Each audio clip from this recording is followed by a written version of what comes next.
Today to celebrate the life of a man that has been described as none other in this century and the last.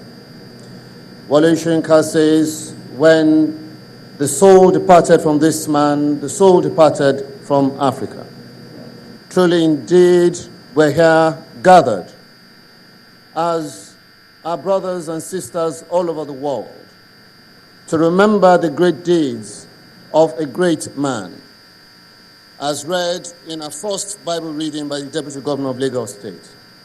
These are men who, as we also sang, washed themselves in the blood of Christ and are clean and therefore stand worthy before the Lamb. In honor of this great African, in honor of this great human being, we will now listen to some tribute. I have the honor of inviting to the podium Thandi Nkwati, the Counselor of the South African High Commission in Lagos, South African Consulate in Lagos, and Deputy to the Consul General. She would read a tribute on behalf of Chief Emeka Anyaoku.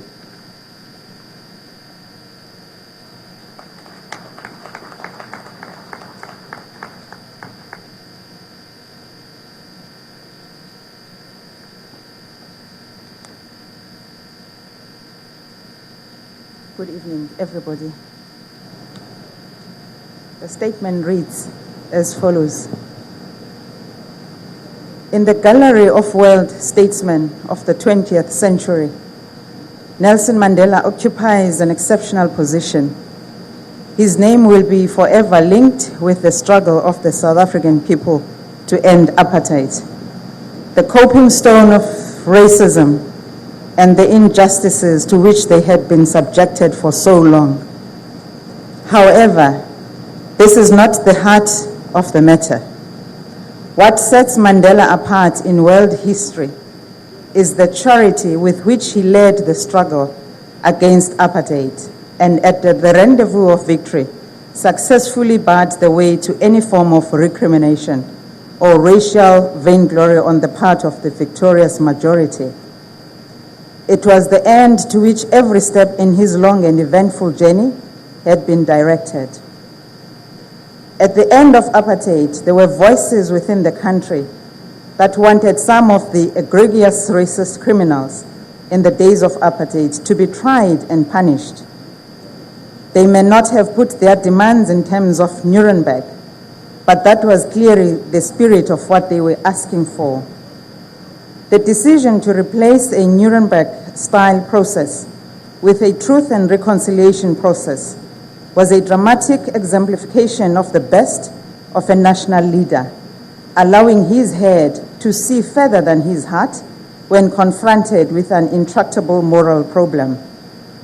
The world has been several shades saner and safer for that rare example of statesmanship. At the beginning of the 20th century, another South African, Olive Schreiner, said that the problem with which century will have to solve is the accomplishment of this interaction of distinct human varieties on the largest and most beneficent lines, making for the development of humanity as a whole. Olive Schreiner saw a special role for South Africa in contributing to bring about this interaction of distinct human varieties, and concluded that on the power of South Africans to solve it regally and heroically depends our greatness. In Nelson Rolihlahla Mandela, South Africa finally found the man who gave the lead to the people of South Africa in all their human varieties to resolve the intractable challenge of apartheid regally and heroically. Nelson Mandela was a rare human being. What an honor and privilege it is to have been associated with him. Hamba kahle Madiba, go well, and may your succession never end. Signed, Chief Emeka Anyaoku, Commonwealth Secretary General from 1990 to the year 2000.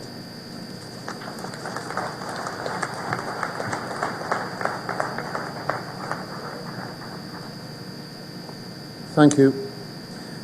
I now call on Chief Dr. Jibuno